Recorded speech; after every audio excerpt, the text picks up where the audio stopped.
table 1, Karl Sutton, Eddie Barker. Karl Sutton, Eddie Barker, table 1.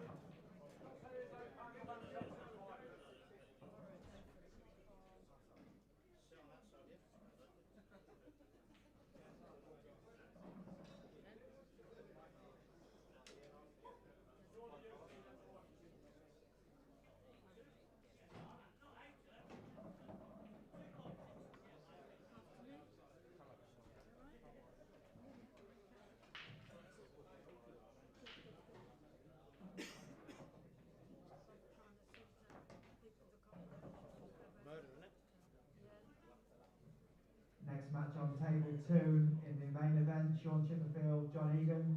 Sean Chipperfield, John Egan, table 2. Paul, you okay? Yeah. Good game, Carl, thanks. Good afternoon, welcome back to the World Rules Pool Tour. Live coverage up next to the match between Karl Sutton and Eddie Barker. Commentary from Mark Shepherd and Matt Brealey. Good afternoon, everyone. Looks like it should be a good match, this. Yeah, it certainly should. Eddie's flying at the minute, won 7-0 last round, and obviously we all know Karl, you know, he's won a couple of tours in his time and quality player, so yeah, it should be a great game, this. Yeah, nice to see Karl on the stream table. I feel like despite how well he's been doing recently, we don't seem to have seen maybe as much of him as we do sometimes, so sure he'll be keen to be progressing. We'll be bringing you live coverage through the rest of this tournament, playing to a final at hopefully around 10:30 tonight. So this is the first of the last 16 matches. It's Karl Sutton that wins the lag and breaks off. Just what you don't want. Going dry on your first break. And to be honest, they look quite a nice split, those, don't they? Yeah, he hit it hard enough, didn't he? But it's just nothing finding a pocket. Yeah, maybe not quite as clean as he could. You know, his white flying around, but it was a decent hit. On table number 9 in the Jason Owen Open. We were just talking off air before the match started. Eddie Barker beating Chris Day by 7 frames to nil in the previous round. I was querying whether Chris had turned up to the match, but it sounds like he did physically. I don't know whether he did in terms of the standard of play. Although, I mean, it looked, from what I've seen of Chris this weekend, he looked to be playing pretty well. So Eddie obviously. Yeah. I mean, Chris, you know, himself, he's been playing very well recently. He's picked up one of those UPG titles not so long ago, and he's definitely on form at the minute. So 7-0, that's a big win. Yeah, real confidence boost. I mean, a win's a win, but somehow if you win like that, it just sets the tone and people start talking about it. I mean, Eddie Barker, obviously, the world of experience, has been around for a long time. Bit of a hiatus for a few years, but he's been back at it and doing some good stuff in the last few years. Yeah, and he'd certainly back him to take these out now. On table 10, David it's Stock, nicely in Josh position Kane, in the middle of the David table Stock, for Josh Kane, table 10. these 3 reds over the left centre.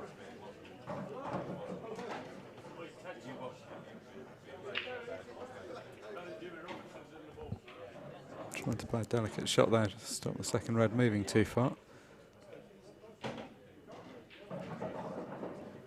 Likely to be the more measured of the players, Eddie. So he's a slow player, but considers what he's doing and then goes for it. Yeah, Carlo's more of a sort of a nonchalant, sort of flowing style, really. Yeah, Karl has a very nonchalant style around the table when he's playing well. You sort of think he's not paying attention, but he gets the balls in. This tournament's starting to heat up as we go into the Saturday night.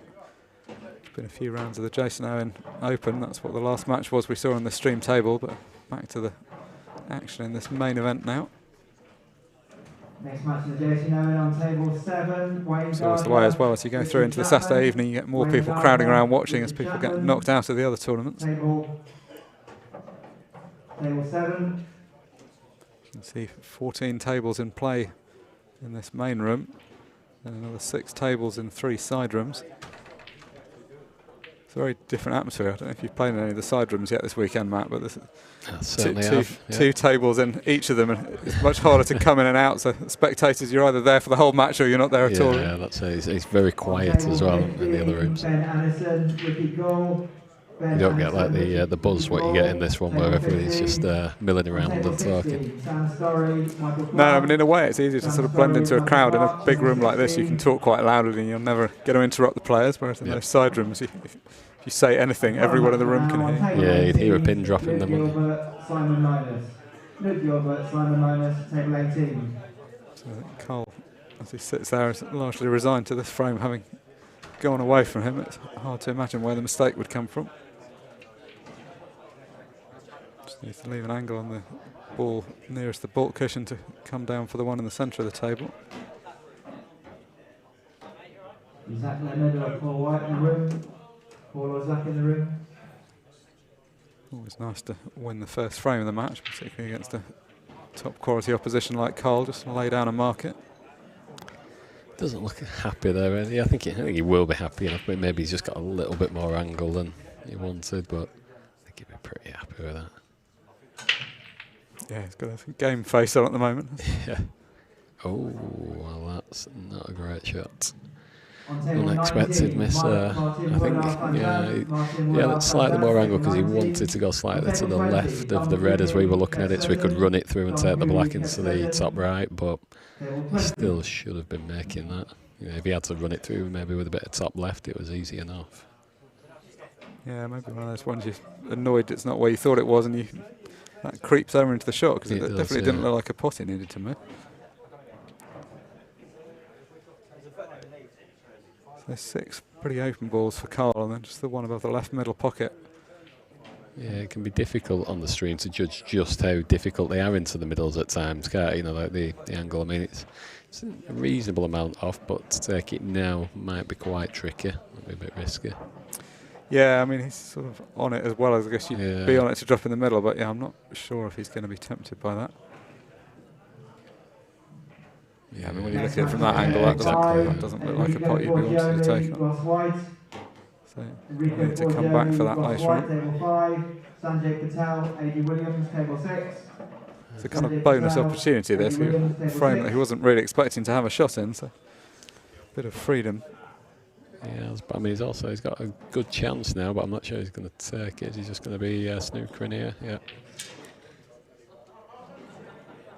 Yeah, he wasn't perfectly on anything there and did still have the difficult ball at the top of the table, so it made sense just to... Yeah, probably a little safe. frustrated with himself because they were very open for him. You know, there was quite a reasonable chance. You just hate giving your opponent that opportunity. You just never know what they can pull out. Yeah, just any time a shot is played, something can go wrong for you. Not that this is a very inviting position for Eddie right now. He's tucked up pretty tight behind this ball. Doesn't mind a tactical game though.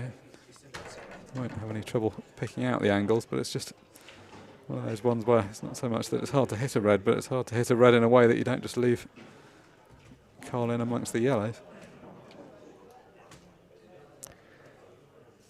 Yeah, I mean, it makes me wonder if he could maybe go off the 2 rails to try and cut that one into the middle. You know, it's an ambitious shot, but to be honest, I don't really like any kind of deliberate foul here. I think you've got to go for a hit. So. Yeah, and if you're hitting anything like that angle, even if you don't pot it, the white could be going up the tape well. Oh. He's gone for the ball over the corner pocket and had to put the pace into it to get the white back out again, but unluckily he's hit it too straight.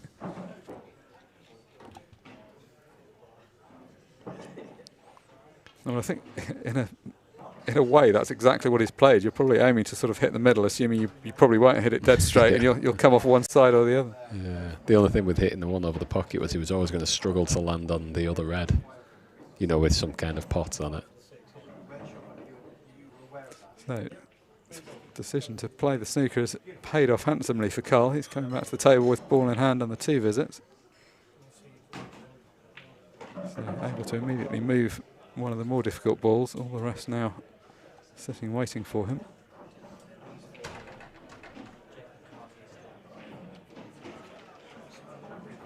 Probably on paper you'd have Karl as a slight favourite for this match, although Ed has been in very good form this weekend. Oh, well, he's had a result there. Another roll. Yeah, these tables are, I would say, are deceptively quick. We've seen a few people play shots like that where they've ended up with a cue ball in an area that you've got to assume it they never contemplated they'd go that far. They're beautiful tables to play on there. They're very responsive cloths despite being so quick. Yeah, he's talking about favourites there, and I think the bookies had Eddie as the outsider at 6-4, which you can imagine based on Karl's previous wins. Yeah, I mean, I guess that's, well, the bookies are normally right by definition. That sounds like it's probably the right answer, but I mean, as we were saying, 7-0 in the last round. Eddie's obviously in good touch. Certainly is. Could this first frame prove costly though? Not so much just for the number of frames, but just if Eddie could have cleared up there, he'd have kept Karl cold and would have warmed himself up, whereas now it's kind of the opposite. He's the one that's frustrated and played Karl into form. Yeah, and he's probably thinking to himself, you know, I've not missed a chance like that all weekend, and then typical do it first frame. Yeah, it's always nice to keep your opponent on zero. I mean, it's not massive pressure when you're an experienced player like Karl, but it does help if you can stamp your authority right at the start of the match. He does. It's a bit of a psychological thing there. You know, if you can get a few frames ahead early on and they're struggling to get that frame on the board, every time they get an opportunity, it just seems slightly more difficult then. Stranger things have happened than big scorelines. We saw Jack Whelan win 8-0 in the final against Quintai Janssen a couple of tours ago. That was a scoreline I think the bookies had at something like 100-1. They did. Yeah. I think we were asking around afterwards. I think we established one puncher had quid on it. Was it? It wasn't a huge bet. Somebody.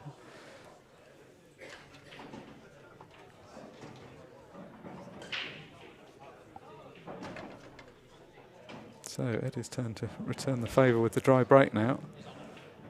Next match on table 13, Andy Williams, Phil Parkin. Not a bad layout, but a couple of clusters have developed. If he can pot this yellow, that's one of them sorted. So just the one yellow ball tied up now. It's not in a bad position to knock into either, because there's a couple of balls fairly near it, and you'd only need to touch the top red to spring it out.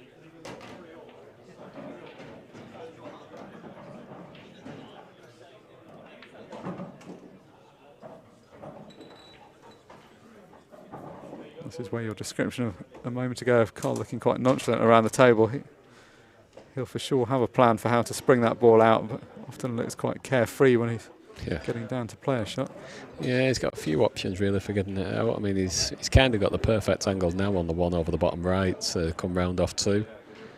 I mean, he could always use one of the ball over the middle pocket maybe to take it, but I think this is quite good where he is now. He might not necessarily take it this shot, but that kind of angle. Yeah, it's the perfect angle. The only slight worry you'd have is you don't want to hit it full and get the white stuck to it, but it should be fine to just catch it kind of half ball like that. Yeah, I think he'll be quite happy with it.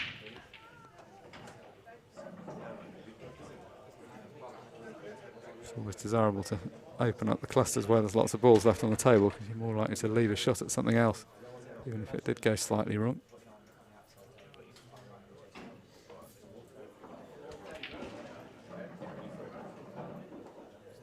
A good chance to take one against the serve here and get a 2-0 lead.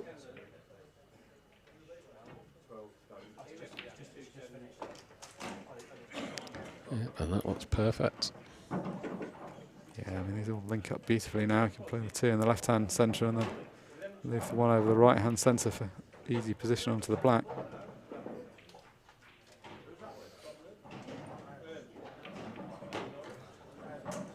Just purposefully playing a gentle cannon there to slow the cue ball down.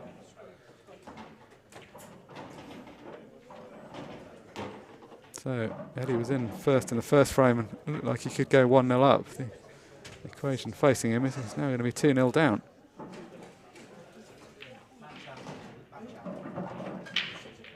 Made that all look pretty straightforward.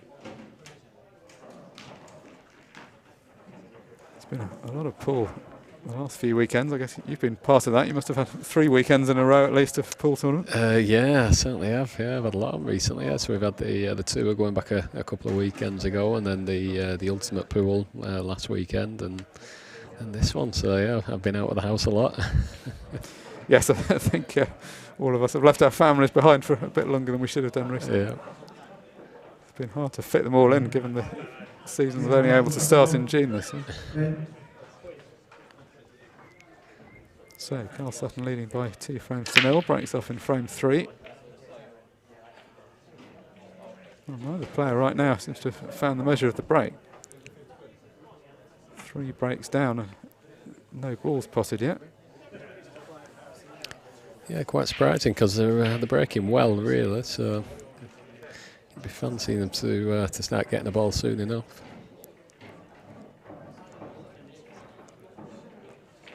Who have you got on this weekend, Matt? It's not been the best weekend, let's say. I haven't played since the London tour. I've been in America for the last. I've missed Ultimate Pool and the last one of these. So Right. I haven't played a great deal in between. It's always a bit annoying, I find. Like when you do that and you turn up, like by the end of the weekend, you kind of feel like you've worked out how to play again and you're ready to play a bit more. But then you get knocked out and it's a bit too late. But it's always good fun to come away and always watch some good quality pool if we can't play it.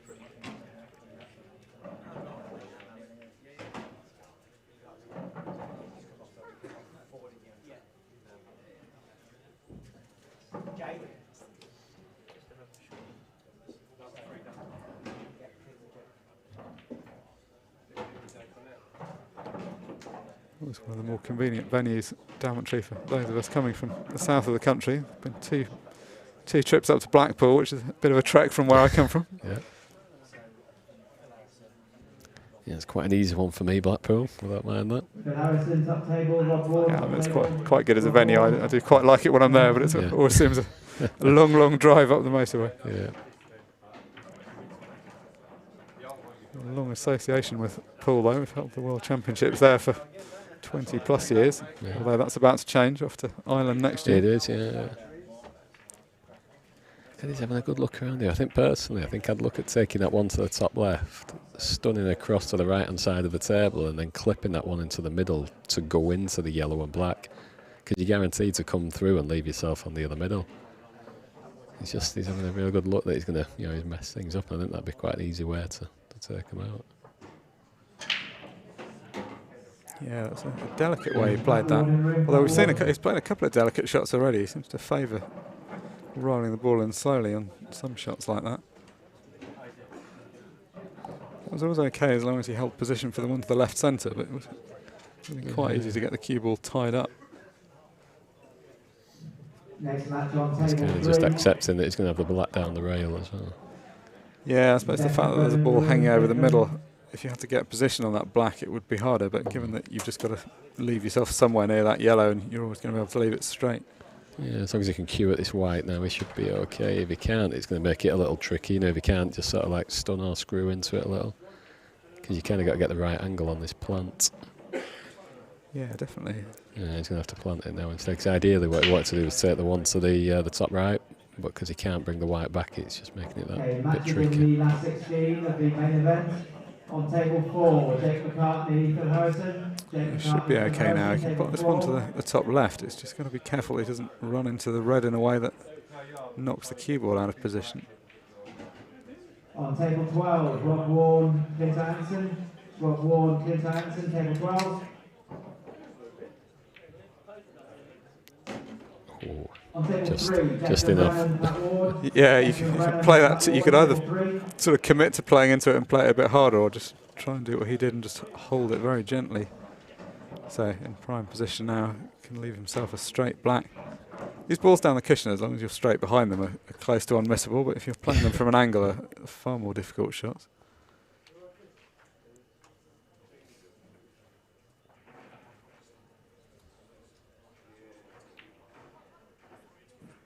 So no mistake that time from Eddie Barker. Pulls one back. Karl Sutton now leads by 2 frames to 1. So back on serve effectively for Eddie, because it's going to be him to break in the 4th frame. Yep, and they'll be hoping to get one down this time with the first break of the match to get one down. Yes, you can't imagine they're going to continue that pattern for too long. That would be pretty costly at this level to not potting off the break. The only saving grace at the moment is that they're both doing it.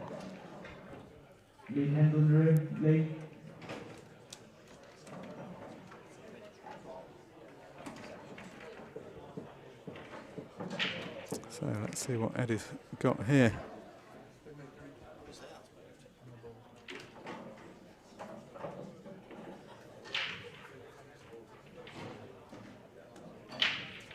always nice to win the frames in groups of more than one. It's a long way to 7 if you just win them one at a time. You really want to get some momentum going. Try and sequence a few together. Well, it's another nice split, but nothing down again. Yeah, that's what you really don't want to be doing. Splitting them up well and not potting anything. Just so frustrating when you have matches like this when you keep coming up dry. You just desperately want to get in, and instead of that you're sat in your chair watching your opponent pot the balls. Yeah, like you said then, you don't get that opportunity for momentum, do you, if you're not potting off the break. Yeah, and having to rely on your opponent missing to let you in isn't a good place to be at this level. Jake McCartney, Phil Harrison, table 4. Which colour do you fancy from here? Jake McCartney, table 4. Looks like he's going with the reds. I think that yellow that's glued to the rails, the deciding factor in that one. Yeah, now he was able to get through to that one over the centre pocket. All the reds have a pocket.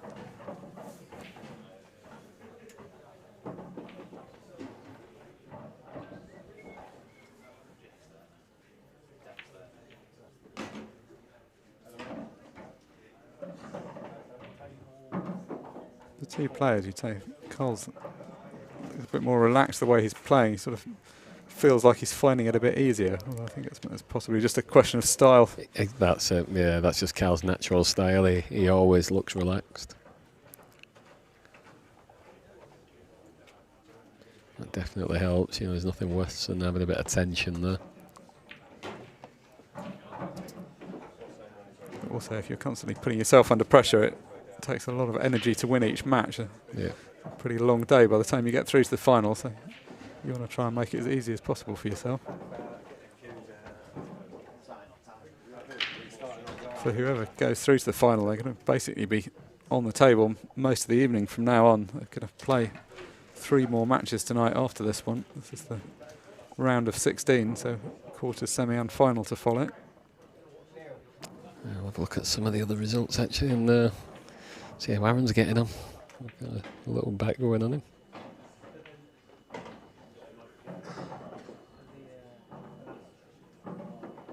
Yeah, good innovation this year. All the tables have got tablets next to them, so all the scoring done electronically by the players, so it can bring you very accurate live scores. Yep, so at the minute we've got Dylan Leary and Ben Flackey's 1-all. Got Sean Chipperfield versus John Egan. Sean's 1-0 up. Callum Singleton's 3-1 up against Aaron Davies at the minute. And the other two have only just started, so no scores yet.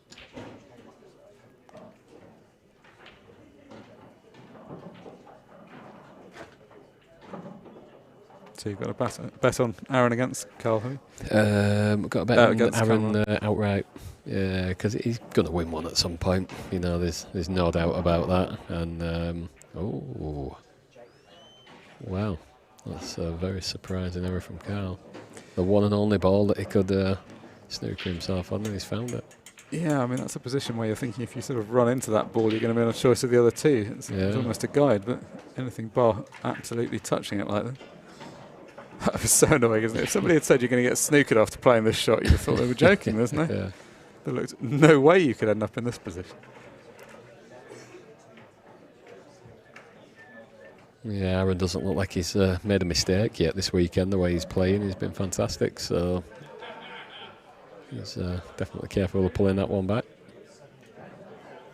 Yeah, he's developed into a really good player, hasn't he? And, well, I was going to say in recent months, I mean, he's not a new thing, but it feels like he's kicked onto an extra level. Yeah, he's definitely. I think his confidence is growing all the time.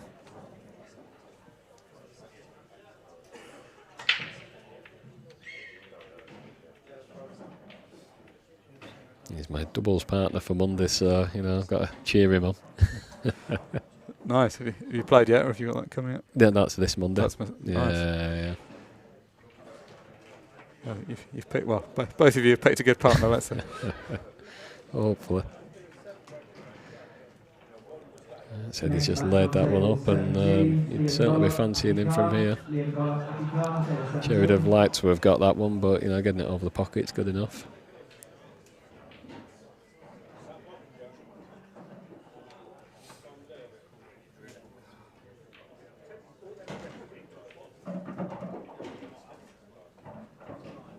They couldn't really ask for the balls much better split out than this. They're in a kind of practice position all in the middle of the table. Yeah.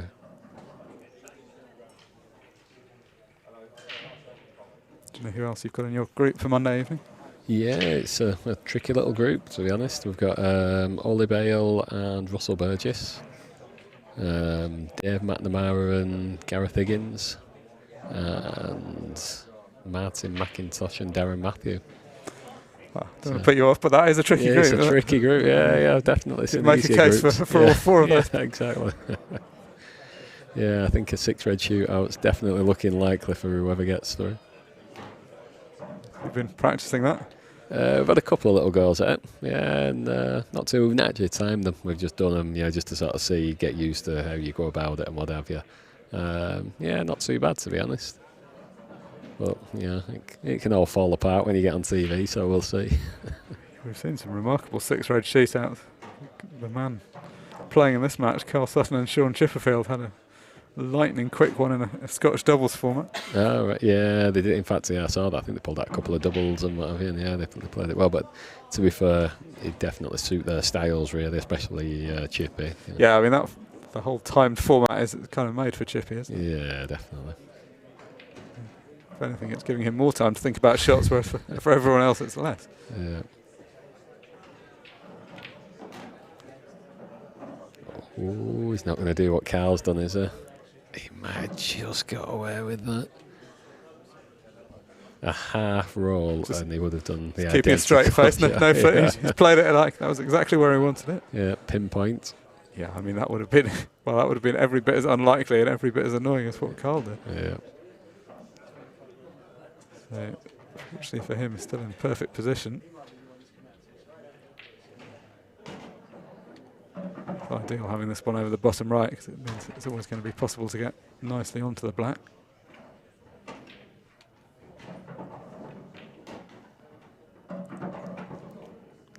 Yeah, there was a point in the clearance where he could have potted that and it'd have made it slightly easier, but he's obviously purposefully left that just because it was the ideal ball for the black. It was worth sacrificing it at that point. Yeah, it just takes a bit of pressure off when you know you've got a route to the black. Not that the black was a difficult shot, but it would have been a difficult shot if you hadn't been relatively straight. You couldn't guarantee that you were getting straight onto it. So, good stuff from Eddie Barker. It was 2-0 behind, but levels the match up at 2 apiece.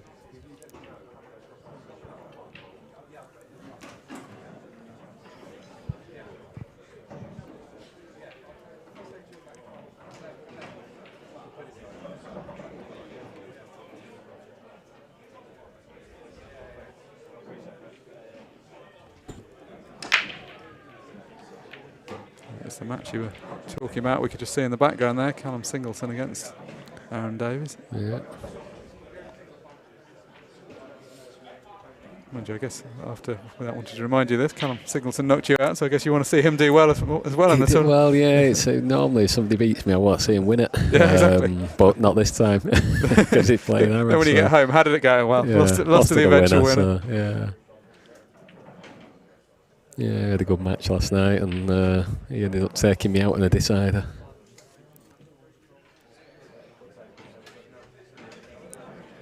Yeah, he's a very good player. I was lucky I drawn with him in the 3-man team in the London tour. And in fact, we lost in the quarterfinals to Aaron Davies. So a test firsthand to how good he pulled out a ridiculous clearance against me. I had him snookered and I thought I was in a perfect position. He came out the snooker, potted a ball and then cleared up from the most unlikely position imaginable. Yeah, I mean that'd be his billiards experience. I used to play England for England at billiards. In fact, at one point I think he was playing for England at billiards, snooker and pool all at the same time. So that's some going really. Yeah, somewhat lost art playing billiards. It was one of those ones where, oddly, the standard, I imagine the England team is probably sky high because the only people that play it probably are very good. Yeah, exactly. It's become quite a niche pursuit in the last few decades. Yeah, I'd say he's definitely the best in the pool world at pulling out shots where it's ball off a ball. Where you're playing sort of a pot off another ball. He just doesn't miss them. It's ridiculous. It's just all from that billiards background. Yeah, it's a very useful skill that, and not one that most people would practice as a standalone skill. You'd only do it when it came up in a match. Yeah.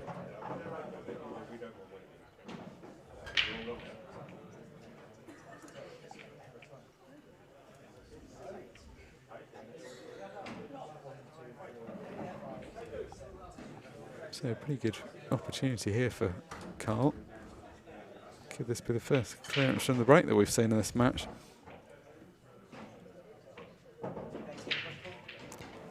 Yeah, it's just all about that ball that's tied up on the left-hand side near the yellow, and I think he'd have liked to have had an angle now just to run behind it, but I think he might just be that bit too straight.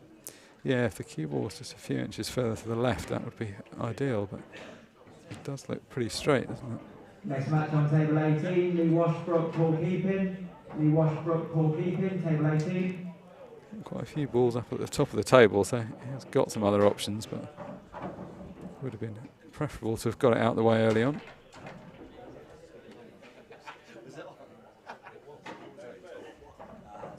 He's been giving it a long, hard look.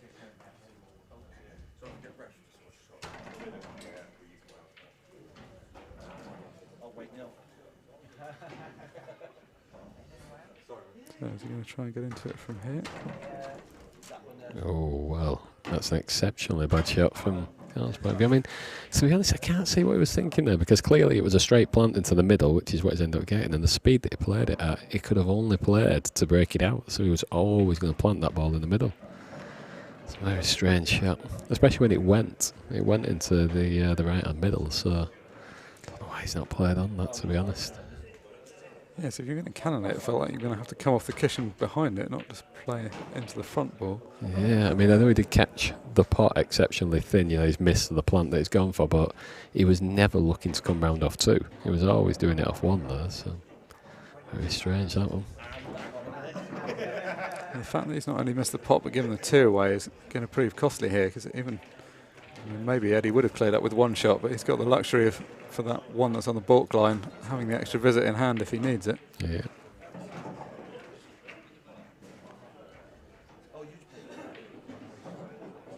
No real need to do anything flashy. You can just use the spare visit to open that ball up.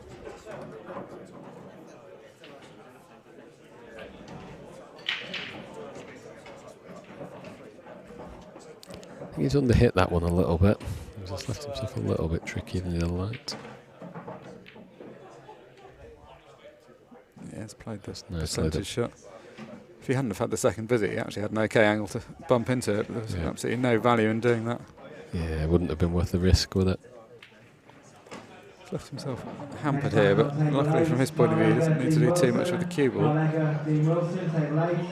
Focus on potting this ball, and then the other one's hanging there ready for him.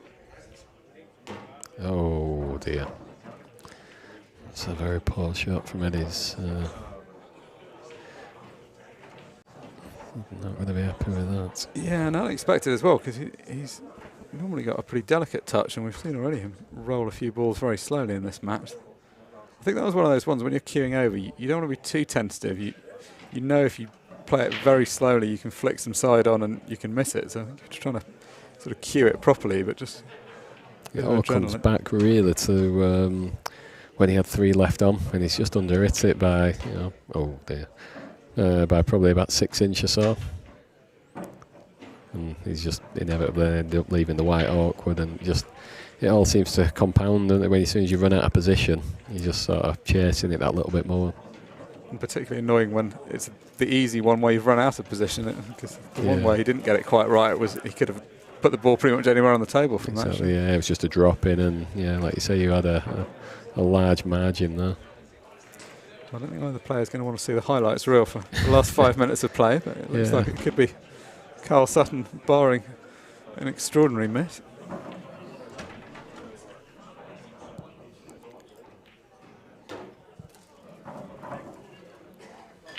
So impossible to see where this is going to go wrong. Just drop this red in, and the blacks there waiting for him.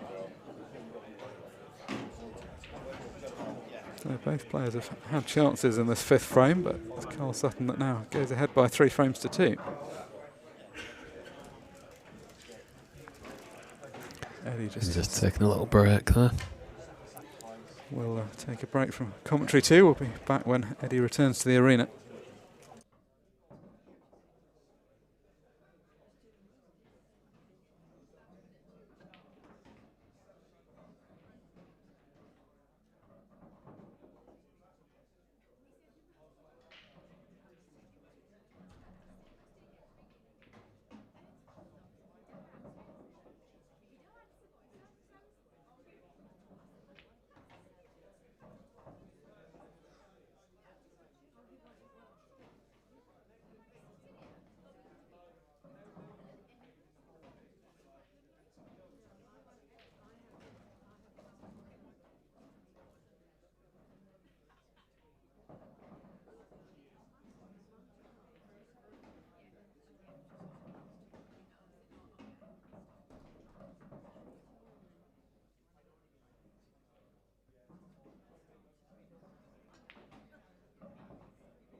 Eddie Barker back in the arena now and racking up the balls. We saw a pretty star-studded list for that last 16 draw. Pretty hard to pick out a favourite, I guess. Declan Brennan, the man at the bottom of the draw, looks to be one of the names your eye would be immediately drawn to, but wouldn't be a great surprise to see any of those 16 names reach the final. Callum Singleton 4-1 up against Aaron Davies. Lee Kendall in great form this weekend. Yeah, I mentioned they had Aaron, but I've also got a little bet on Phil as well. Just because he does have an amazing record in the last tour of each season. He just... That's good niche knowledge. It is, yeah, that's it. But yeah, no, I remember that he has an amazing record where even if he's not won all season, he always tends to win the last one of the season. So yeah, let's hope he pulls it out again, assuming Aaron doesn't. Get they in different halves? Could they get? Yeah, they could be in the final, and that'd be the ideal one for me. Yep, I'd be happy with that.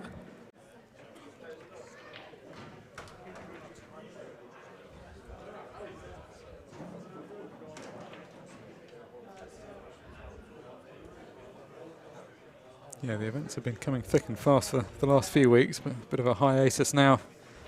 Everyone can go on a Christmas break, go back and see their wives and children for a few weeks before getting back to the pool. Yep. Or in my case, a new puppy. I got a new puppy the other day, so yeah, yep. So the missus is at home at the minute, getting sleepless nights, looking after him.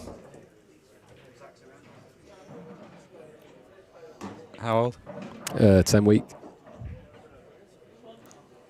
Yep, so he's definitely at that stage where he'll eat anything.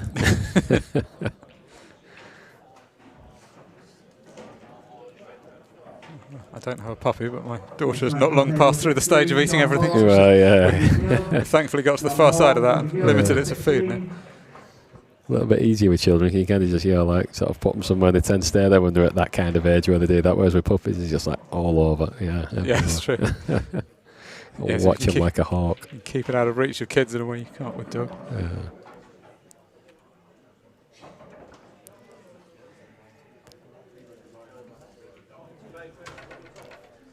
So short break in proceedings, but it looks like Karl Sutton is picking up where he left off in the last frame. Yeah, he's just got to keep a nice white ball here. Is that red that's down sort of closest towards the black could be a problem ball for him if he's not careful.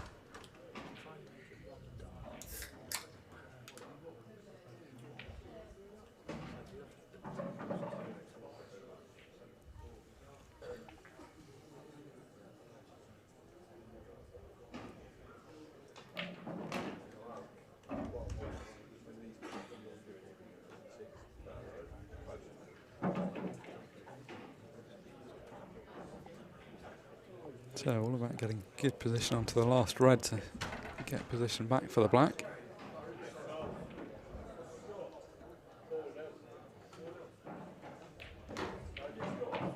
And that's not it. It's strange motion of the white as well. It looked like it sort of rocked back into a yeah, it did divot a on the little, table. didn't it? Yeah. Not that it really changed the shot. He wasn't going to be in good position either way. That was a tricky shot. He was sort of forcing an angle that wasn't quite there. It's wonder now whether he might just have to accept a tricky black, maybe just stun this one into the middle, cannon into the yellow and leave a long black to the top left. The alternative is to try and find the gap, but the gap to come round off maybe 3 rails could be very tricky. Yeah, you kind of feel having a shot's better than getting too clever and potentially not having a shot at all. Those annoying ones. The cue ball's just a few inches further down. This is so easy, but it's just got far more angle than he really wants. Yeah, just accepted the shot. Yeah, this is quite tricky. If it was a bit straighter, this is easy to pick out. It's just very easy to brush these into the cushion. Yeah, and he's got options. He can go top right or top left. It looks like he's going top right. Yeah, actually, having come that far over, this is a wider pocket to aim at. Nicely done. So good finish in the end. Made that look a little bit more difficult than he expected towards the end. The only danger with going top right there was that he was always opening the ball up on the rail, and it was quite a confident shot really to go for the top right. Yeah, I mean, it felt before he played the shot, you think he would have been playing it top left, but as it happened, it was a much more open pocket playing it that way. Yeah. So, chance to build up some momentum, ahead by 2 frames again. He led 2-0 before seeing his opponent level up at 2-all. Now leads by 4 frames to 2 as he steps up to break in the 7th frame.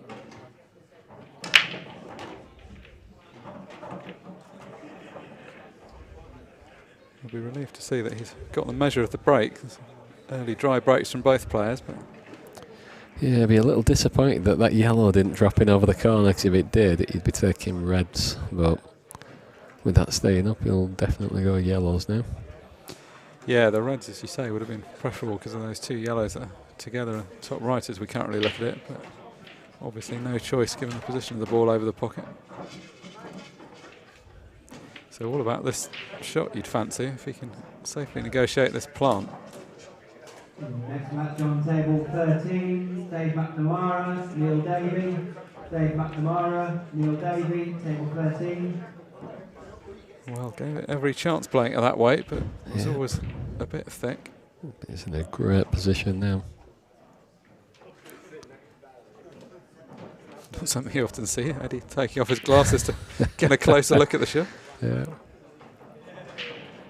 Yeah, this is not the frame you want for Eddie, really. After you've had that opportunity, not taking it, you've then been dished off the break, and you come into the table seeing this.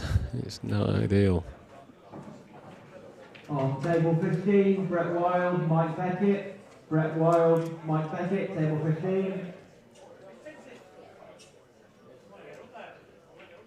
It's always the way, isn't it, when you're a couple of frames behind. This is always the position you seem to find yourself in. Yeah.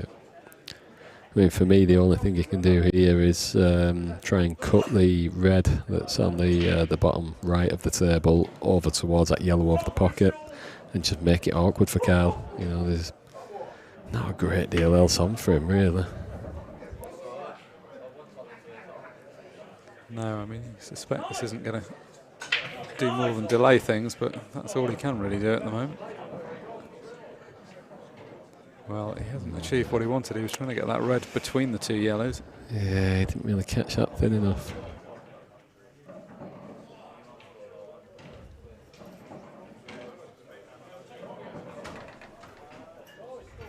And the only good thing is the fact that he's got the white in a position where Karl's options are a bit limited, but that's not long-term going to make too much difference. Yeah, I mean, to be honest, Karl could just pop that one over the pocket and screw straight up the rail here if he feels, like going for it. I've got no doubt if that was Sean Chipperfield at the table, he'd have already played that. Yeah, I was going to say, So yeah, he'd be halfway through this finish by now. Yeah. So this is one of those positions where you're thinking that's sort of the only way that you can lose, by voluntarily opening it up. Yeah. The fact that he didn't have to move that ball, I think had he needed to move that yellow that he's now going to play long as a plant, this would have been much riskier, but the fact there's a ball hanging over that top right pocket just took the pressure off a bit.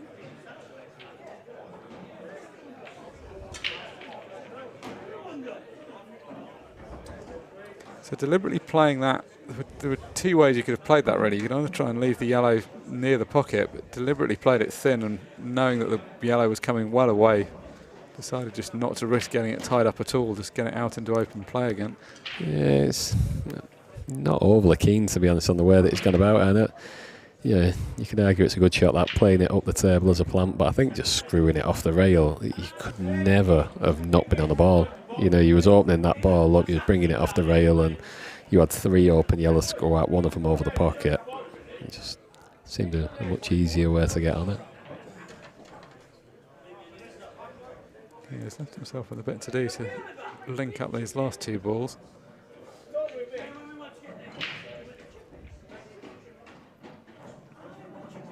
Those 2 reds at the top of the table, although they're sort of out of the way, they're in the way of one of the ways of playing position. So having to leave himself a long shot the other way now.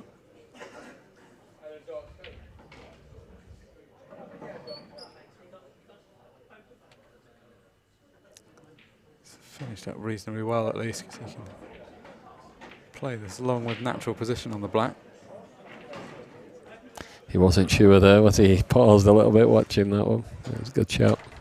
Yeah, it was just wide. Any more pace on that and it could have stayed. So, just one good shot on this black. Safely down. So, not the easiest finish in the end, but... He still doesn't look happy. No, I mean, it's one of those ones that sort of makes you look good, but you put himself under a bit of unnecessary pressure at moments there. Still, you'd rather be the guy that's 5-2 up, which is the position he finds himself in. Shane Thompson there, watching him in the background. He's the man at the minute. He's winning everything. Yeah, I mean, the ultimate pool pro series, we spent a lot of time in commentary there saying how good the standard was, but for one guy to come through and win so many of the last few events, it's just been an incredible amazing outcome. And confidence breeds confidence. Like once you've sort of proved to yourself and others that you can do it, then people are talking about you as a winner. Yeah. Although that's a different pressure, of course, because people were talking about Shane as a potential winner before, whereas now they're sort of talking about him as one of the favourites. That is a different position to be in.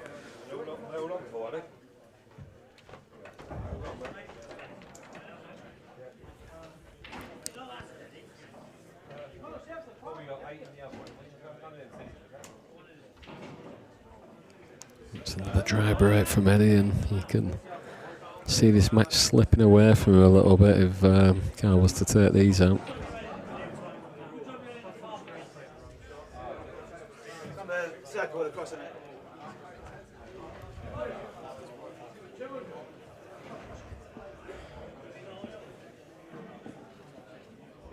Got a bit of work to do here though, there's nothing absolutely straightforward.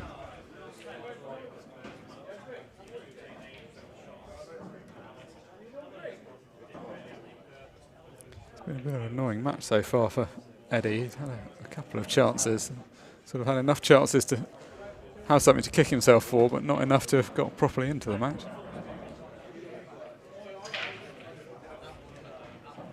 Still going to be maximum focus from Karl though. 5-2 is a good start, but needs to get the job done, of course.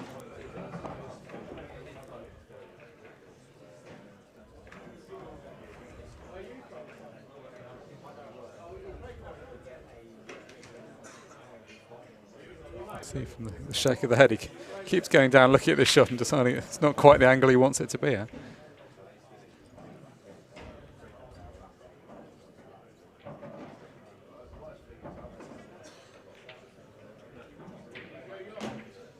It's a pretty well-controlled shot. And to play it gently like that and still get the spin on isn't always that easy to do, but he's controlled the white well. Looks like it's all really going to be about the yellow that's between the black and the red at the bottom of the table. Yeah, it does. It's not an easy one to negotiate. That.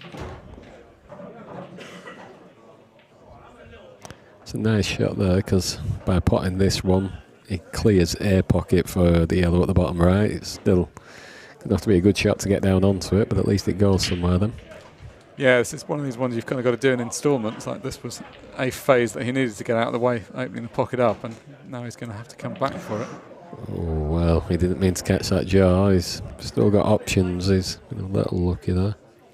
Yeah, that could have gone horribly wrong. It's actually not, well, whilst not perfect, it's not too bad actually where it's finished.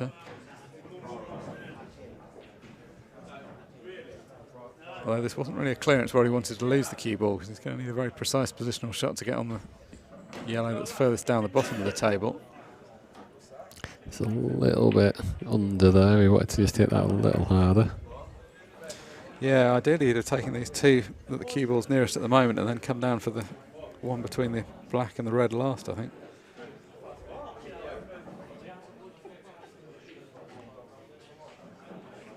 If this one was straight to the corner, it would be so easy because he'd be able to leave whatever angle he wanted, but he's going to have the cue ball running around a bit more.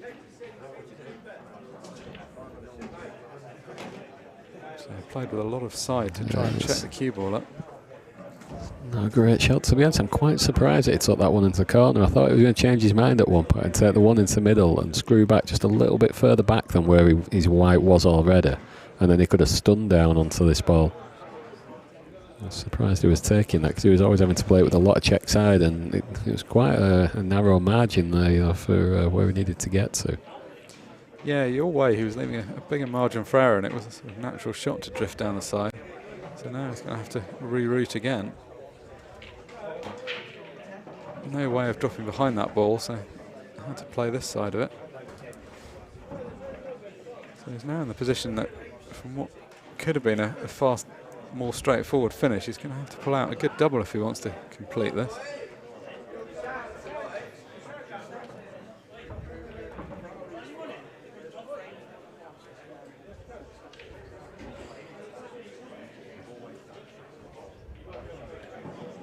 Just about got room for this, but it's quite tight. Played it very well.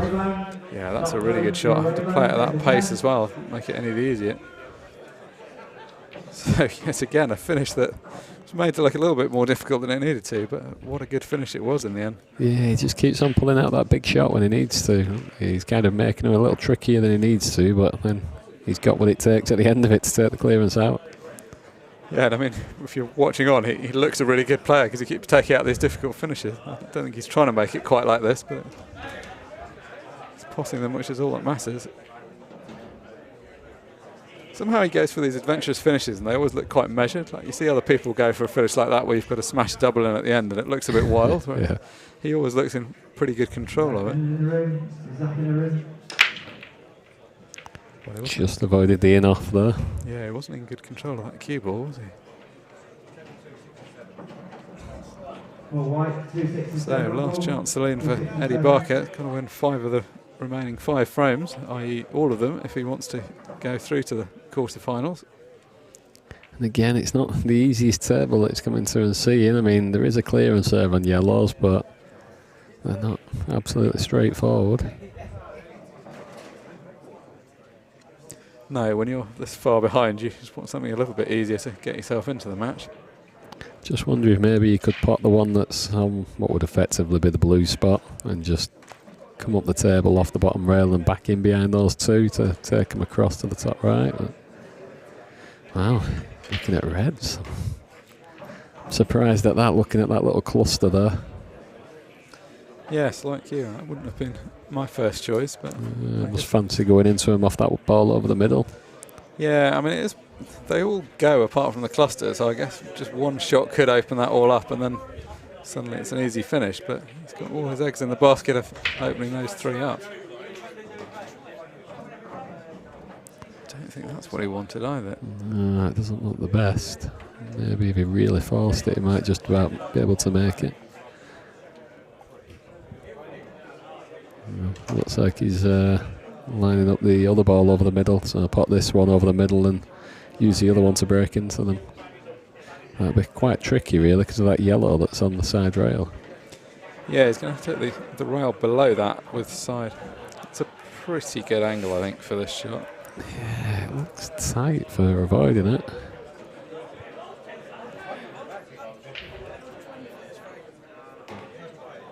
He's played it very well. Yeah, it was one of those ones where if those came out well, this was going to look like the right way of going, and if he'd got stuck to them or missed the cannon, we'd have been saying, what on earth is he chasing this? Yeah. Next match on table 6, Nathan Ellis, Jasper Simmons. Nathan Ellis, Jasper Simmons, table 6. On table 7, Shane Thompson, Gladys Coopery. A long way back from here, but every comeback has to start somewhere. On table 2, Terry Davey, John McAllister. Terry Davey, John McAllister, table 2.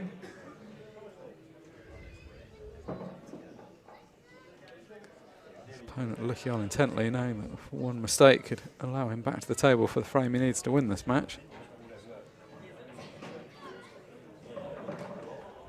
I feel this would be okay, but Eddie has been giving it quite a lot of thought. He's obviously not entirely comfortable with the angle he's left himself. Yeah, you'd think maybe just like a gentle stun, just bring the white down the table would be okay. And I mean, he's looking at just dropping it.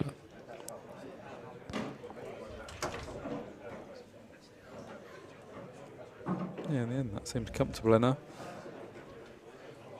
So the black obviously somewhat guarded by the 2 yellows, so needs to navigate that path, but the pot itself will be easy enough as long as he doesn't snooker himself.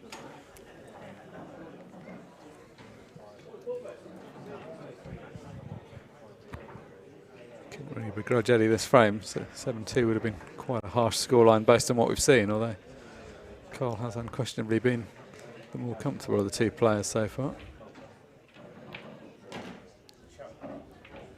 So I felt that he could leave enough space above the yellows to get through to the black. Yeah, it's deceptive. You'd think that he was struggling there, but he's obviously happy with it.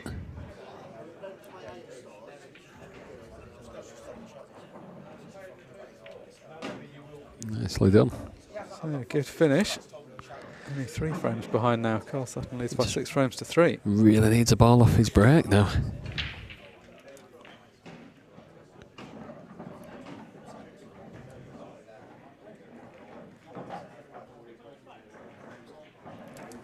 Momentum's always important, but none more so than when you're this far behind, because if he doesn't keep the momentum going, he's quite literally going to be out of the tournament. So we take a look around the rest of the room. Dylan Leary leads Ben Flack by 5 frames to 1. Callum Singleton 6-3 against Aaron Davis.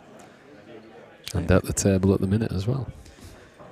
Your other bet looking a bit better. Jake McCartney and Phil Harrison tied at a 2 apiece. That one's live at least.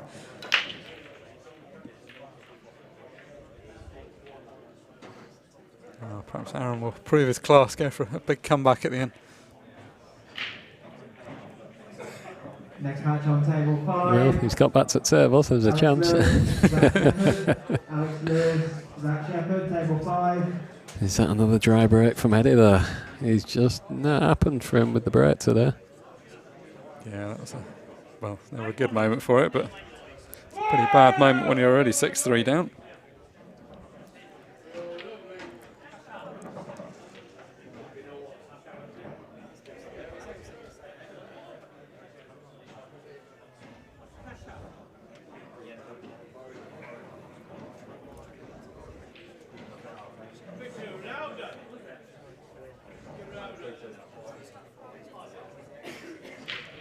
Just joining us, you're watching live coverage of the last 16 of the World Rules Pool Tour. Karl Sutton against Eddie Barker.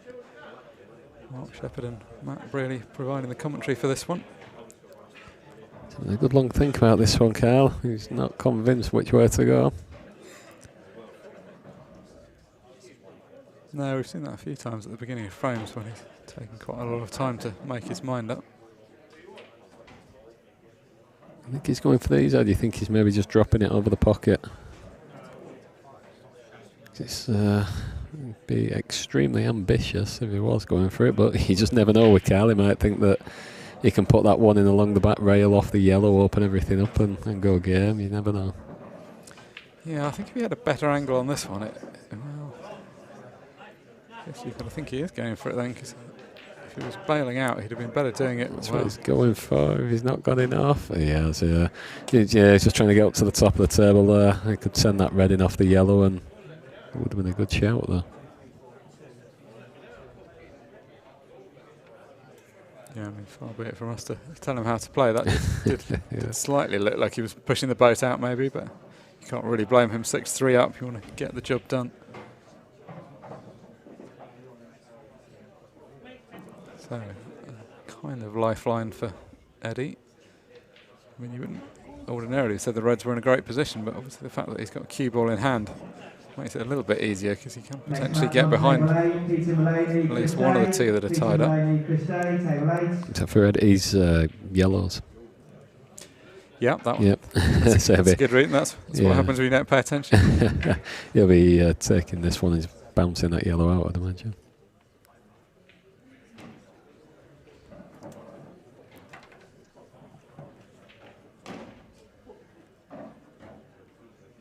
Yes, so with that new information to light, I would say he's in a much more favourable position. Yep, they look much easier now.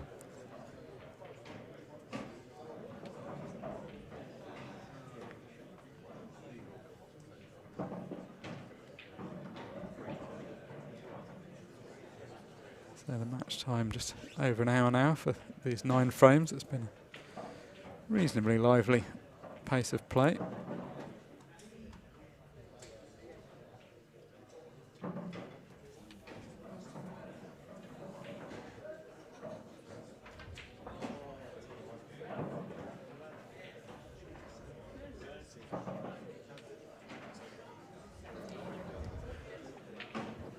So certainly not rushing into anything here.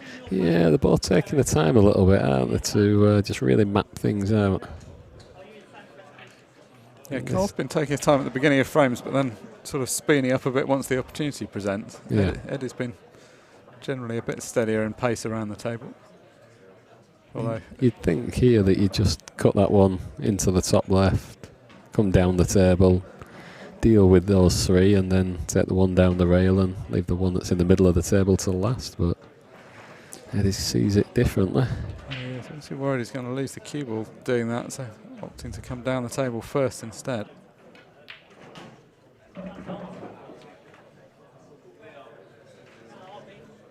Either way is fine, really. He's still in decent shape. Yeah, the only difficulty with doing it this way is now, like, if he was to take the one that's over the rail, which he would have normally gone for there, then he wouldn't automatically be on the one that's in the middle of the table because it'd be being blocked. So he just got a little bit of thinking to do now. Ian Davenport, James Brookins, table 9.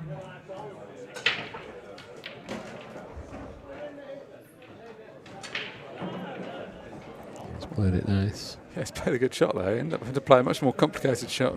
Anytime you go through the gap of the balls like that, you've got to judge it right, because if you accidentally flick some side on, you get stuck behind something.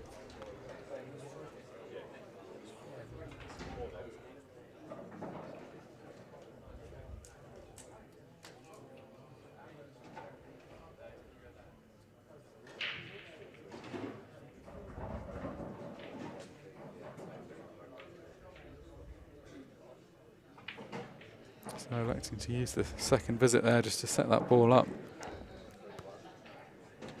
Yeah, it's a clever shot, really. If he hadn't have done that, he'd have thought, well, I'll take it down the rail and potentially use my 2 on it. If he does end up putting it over the bag, then the positional shot becomes a lot more difficult to get back down the table. So it's quite a nice shot, that. Yeah, it's a sign of experience that. Sometimes people keep the second visit for too long in hand, but sometimes you're better just to use it to set everything up and then go for a clearance.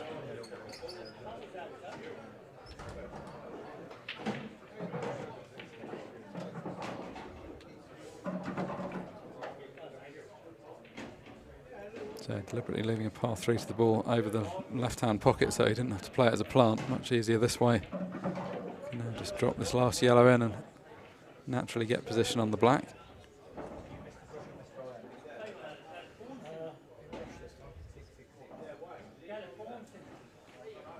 So it looks like 40% of the comeback is going to be complete. He was 6-2 down. He's now going to be 6-4 down after he pots this black. Still a long way to go, but he's done what he needed to so far. He's got himself a foothold in this match. Meanwhile, around the rest of the room, Dylan Leary 1 away from victory against Ben Flack, leads by 6 frames to 1. Callum Singleton 6-4 against Aaron Davies. Jake McCartney and Phil Harrison still at 2 apiece. Clint Jansen looking in good form, 5-1 up against Rob Warren.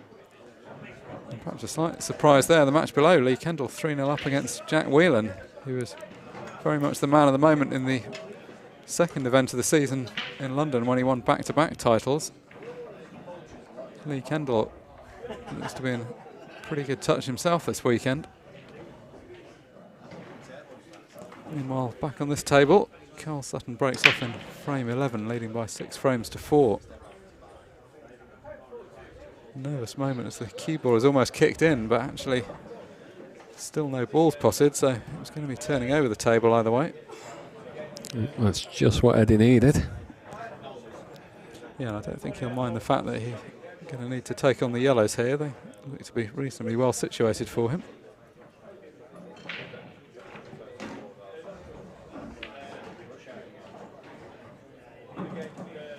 It's a nice opener. They can always be a little tricky when they're so close together, and he's brought it back well. And these yellows are definitely on. Yeah, and if he could win this frame, this really would be a proper comeback being mounted, and his opponent would be feeling the pressure. 6-4 still quite comfortable, but 6-5. Nice shot there, playing with a lot of left-hand side to get on the yellow on the left-hand side cushion. It's a pretty good angle he's left himself as well.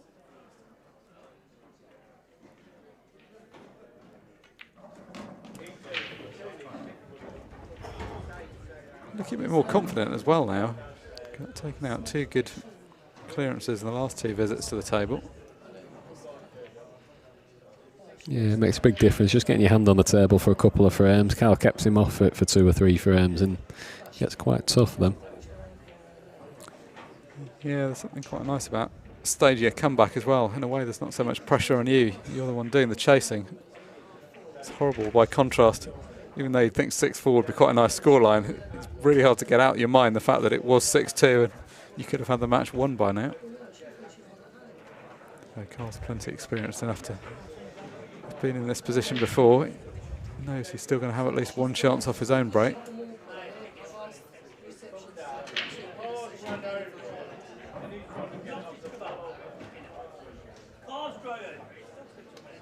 Ideally, Eddie would have liked to have been able to bring this white back up to the middle of the table, but it's going to be quite tricky looking at that. He's got slightly more angle than he would have liked. Yeah, may just be able to pinch it, but if it had been a bit straighter, it would have been easier. It'd be okay if he had to reroute, but it makes the last positional shot more difficult.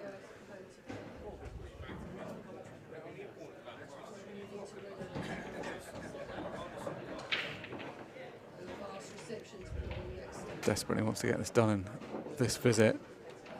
Just keep his opponent away from the table, keep his side of the scoreboard ticking over.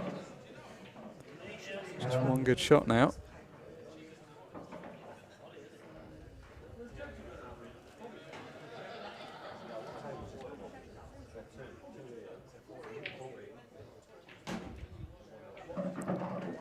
Looks nice. Yeah, he's played that pretty well.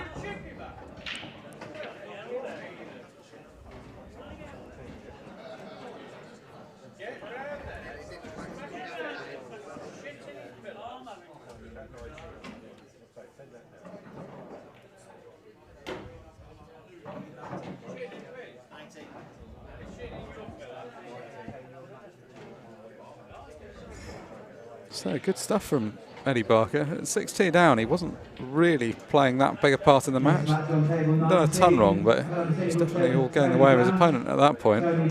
Whereas with those 3 clearances in a row, he's started to stamp his authority. It's also his break in the next frame, so could potentially get the match levelled up without his opponent coming back to the table. And how dearly would he love to do that?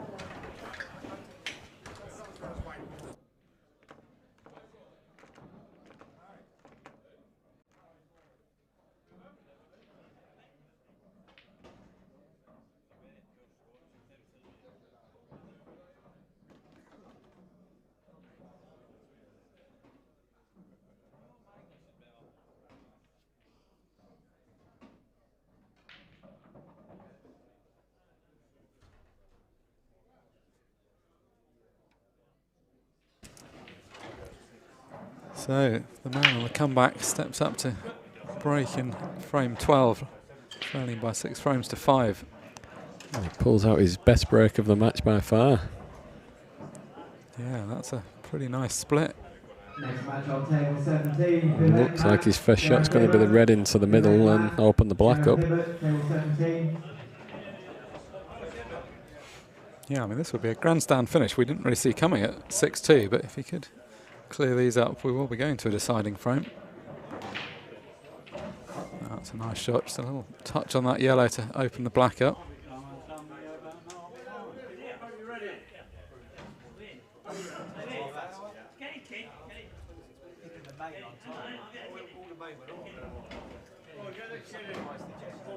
Another nicely judged cannon, didn't quite have the angle just to drop in, so purposefully playing to cannon the red off the side cushion.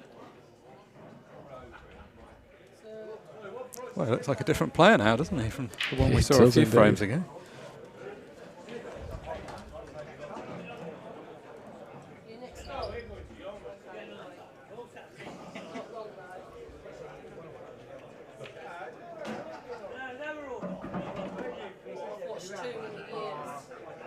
left himself a nice angle to get up the table for his last 2 reds.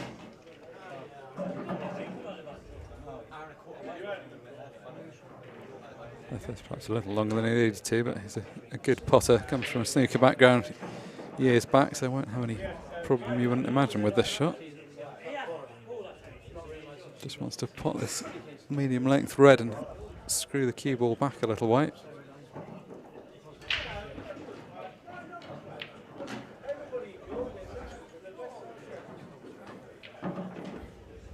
Well, this has been an impressive level of composure.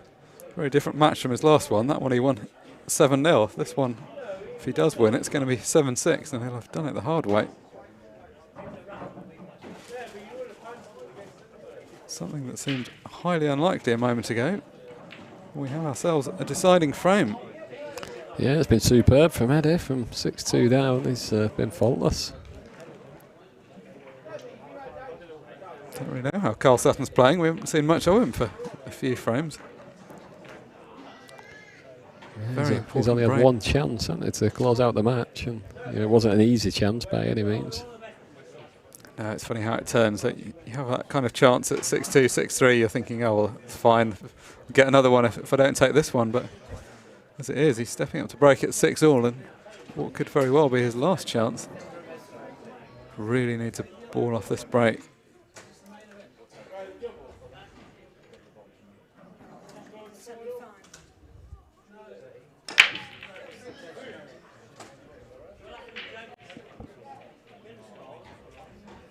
Wow, at the worst possible moment, he's come up dry. And Eddie Barker, he's won 4 frames in a row. I don't think he can believe he's stepping up with an opportunity in the deciding frame of this match to actually win it. Match on table 14, only Bale Matcham, only Bale Matcham, table 14.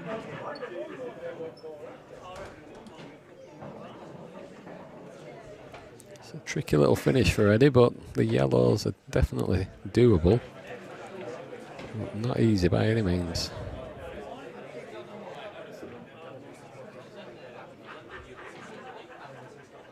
No, it's one of these ones, having staged this kind of comeback, when you get a chance like this, you just desperately want to be able to go for the clearance. You don't really want to get drawn into a long frame. Yeah. But this is not by any means a straightforward opportunity.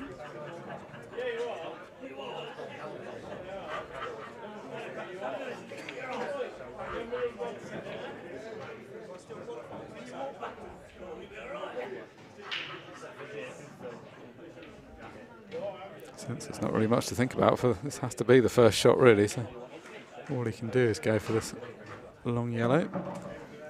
So that one's safely down.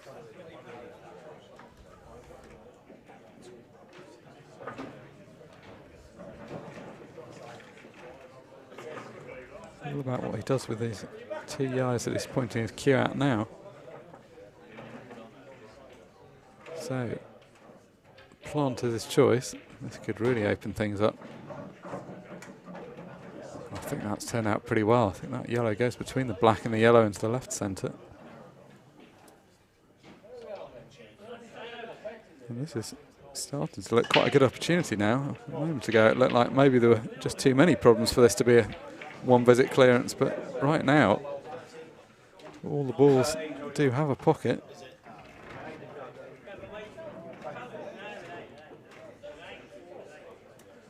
I wouldn't say it would be a surprise for Eddie to win the match, but it would be a surprise for him to win the match from the position he was in barely 20 minutes ago. Yeah, it looked like the writing was on the wall at 6-2.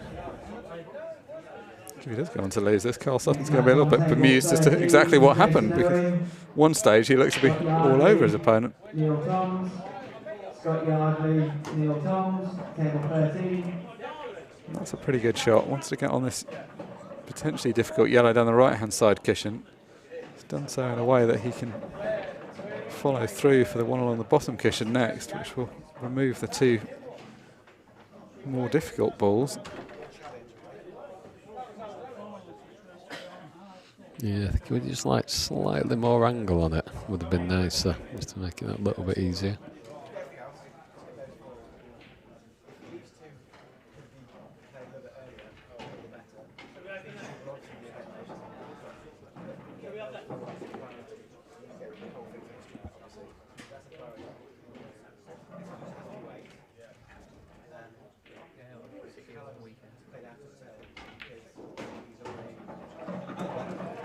He's just rerouted slightly and he's played it well. Yeah, when he first played that, it looked like he had an angle to go forward, but you could clearly see from the overhead that that wasn't the right angle, which is why he's come up this way next. This is fine as well. Can naturally link this up with the yellow on the left-hand side.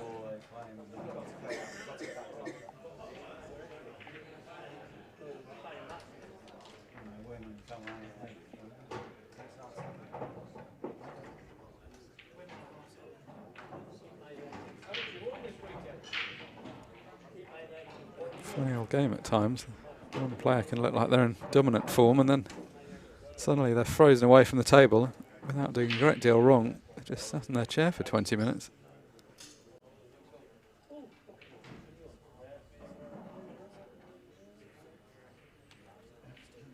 The one positive, I guess, if you're in Karl's shoes, is it's not like he's got a ton to beat himself up for. It's just missed one chance and then things have kind of got away from him since then.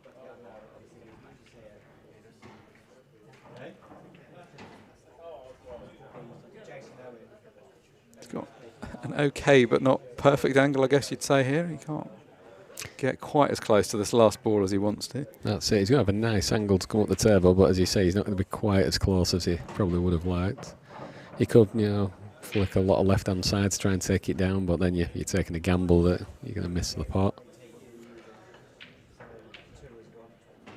Looking at playing the cue ball twice across the table. Position on the right-hand side. Should have had a look at that.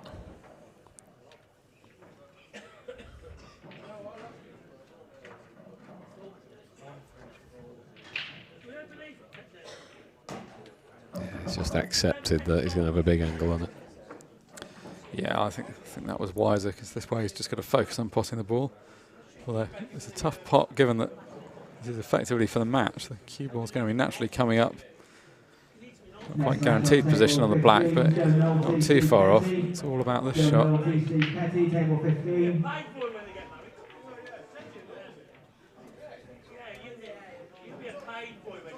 Yeah, it was a tricky little cut that, you know, it wasn't the easiest of shots. On table 18, Scott Crawley, Jonathan Coleman. So, having been frozen away from the table for so much of the last few minutes, Karl Sutton steps up in absolute last chance saloon. His opponent is on the hill with the ball hanging over the pocket, so these have got to go, or else if he was to at any stage play a safety shot, it would need to be a good one. Karl looking at his one and only obstacle there, which is the little plant that's not quite onto the corner pocket. A few enthusiastic shouts from one of the outside tables in the background.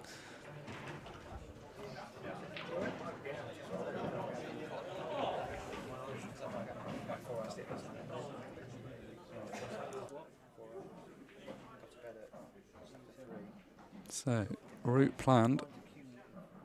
Here we go for Karl Sutton.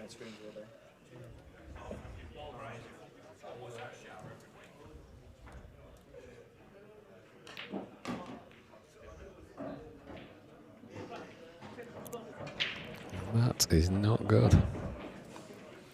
No, that's a little bit unlucky. I mean, I think he was worried about something a bit like that happening. That's why he'd spent so much time looking at it. But he could easily have got a slightly thinner or thicker contact on that with a very different result.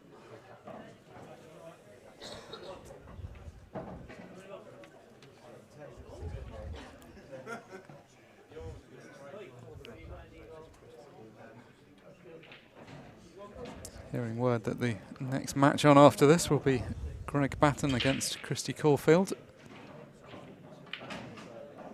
That will follow shortly after the conclusion of this match. This match hasn't got too far to run, but it looks like it's got a few more shots in it yet. That's a nice snooker from Karl, but I think Eddie will be happy just to get some kind of chance here. And a hit on the yellow and it's in. The black's just opened up now to the top left.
What a shot. What a shot he's just pulled out there. And if that black goes, does it go? I mean, it's difficult to tell from whether it be on it or not, but that's an amazing pop. Well, this match has had everything. What a grandstand finish it's going to be if Eddie Barker does win from here. God, that's a crazy shot when you look at it from that angle, isn't it? It's a fantastic shot, that, to swerve it in like that. That was so far away from being the natural angle off that kish. It looks from that angle then that maybe the black does sneak through. It's just whether he can quite see enough of it. But I mean, it's tricky, this. He deserves to get it after a shot like that. Yes, it feels like a spectacular black would be a fitting end to this comeback.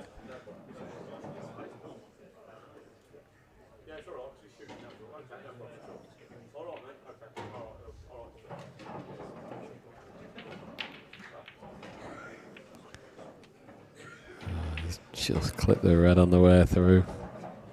It was tricky.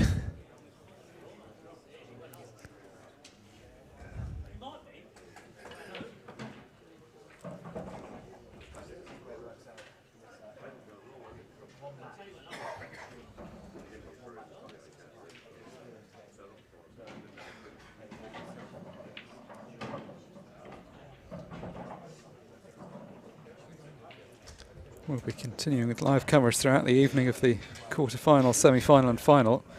Did a moment ago announce that the next match on would be the Greg Batten match, which is one of the Jason Owen matches, Jason Owen Open matches.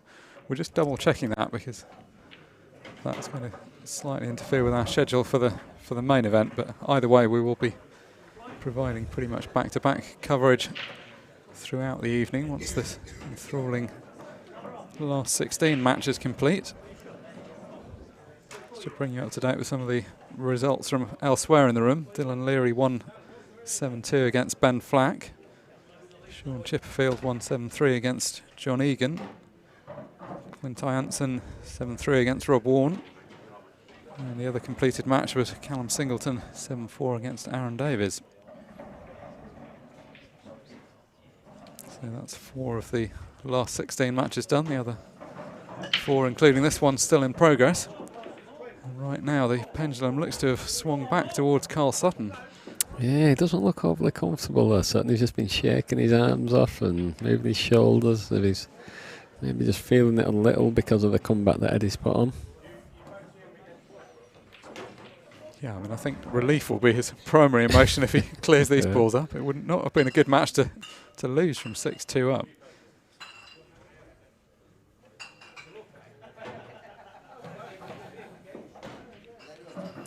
So, one good positional shot onto this black and it should all be over.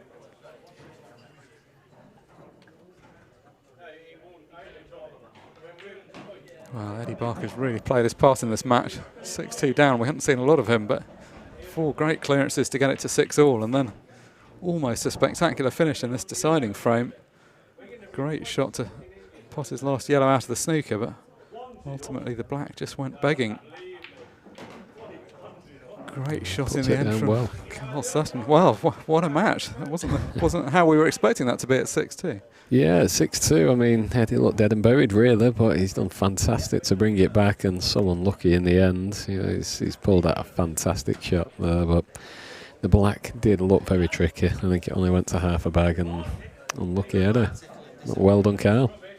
Congratulations to Karl Sutton, who wins by 7 frames to 6. Nick is just going to step down to the studio and grab a word with our winner.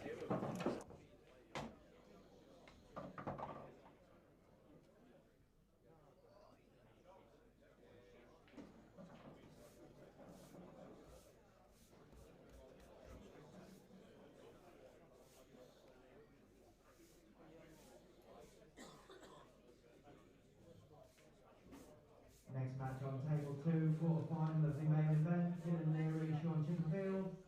Dylan Leary, Sean Chipperfield, table 2.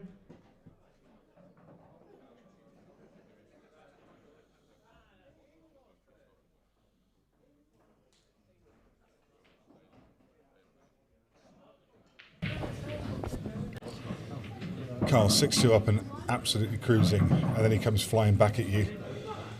Give us your thoughts after that one. I wouldn't say cruising. I mean, I was a bit lucky, to be honest. I mean, I played some horrible shots and just kept potting myself out of trouble to get the lead. And then obviously Eddie's come back at me. He's had 3 1 visits. I've had a small chance in one, and then obviously the last one. I'm just happy to win, to be honest. But you're across the line and through into the last. You've probably, by your own admission, been struggling for a bit of form this season. Yeah, terrible. There's some players who've been flying, and I think some of those players are. They play quite a lot through lockdown. I don't think you played too much during lockdown, did you? No. I mean, I didn't. To begin with, I didn't play at all for 3-4 months. Didn't hit one ball. Then I played a little bit, but the thing is, what you're playing for, there's nothing to practice for. It's tough playing on your own, and so no, I didn't really play at all. Do you think that's the difference at the moment? It's just getting that table time, that practice against someone, for example, like Shane, who's flying. Yeah. He played all the way through lockdown. Didn't he? It would certainly help if I played a bit more. Yeah. But it's up here at the moment. Like mentally, I'm not in the right place to be competing at the business end of tournaments at the minute. Yeah. That's something that I've got to deal with myself. I mean, I've been pathetic, to be honest. Like, some of the games I've lost have been embarrassing. Yeah. And it's like because we're playing like a year's worth of pool in 5 months. That's been really intense. And it kind of puts a spotlight on it, then it makes it even more difficult. I've not wanted to go to tournaments because it's been that bad. Yeah. But you kind of have to, don't you? But the thing is, Karl, I mean, you've got that grit and you've got that fight. You brought it out in that game there. We can see it, and you've got it in spades. So you know it's only a matter of time. This is going to turn around. Oh no, I'm confident that it's not going to last forever. But that's really weird. Like I played Adam Davis first round, and I came in. I'm going to lose. Yeah. But I let my arm go. I actually played quite well. I win, and then I was playing quite well. I feel like that's all kind of gone. I didn't want to play on the stream because I didn't want eyes on me. I just wanted to do my own thing on an outside table. Because then if I play bad, no one else sees. I mean, I didn't play as good as what I have been there, but I don't know. We'll just keep going. I don't expect to win, and whatever happens, like I'll take confidence from this weekend because I have played okay, a million times better than what I have been. The thing is, I mean, you're in the last 8 now with a real chance. I mean, it is just one game at a time, but as you say, you can even walk away now with your head held high, knowing that you've dug in, you've done what you needed to do. But you're pretty close now. Don't write yourself off. You're there and thereabouts. I'm 3 good games away, but I mean, I still don't expect to win. I'll try. But whatever. Yeah. Karl, it's great to see you get through that game, and best of luck in the rest of the tournament. Love to see you in the final, mate. Really well, me too. We'll see. Best of luck, mate. Thanks a lot. Cheers. Thank you.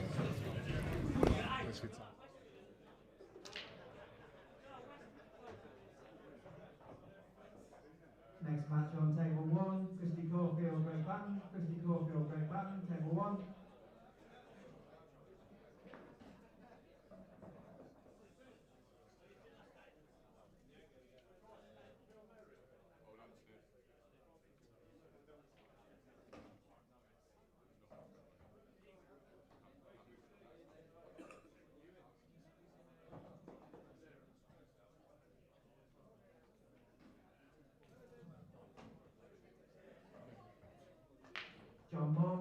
John Mong, table 12 against Karl.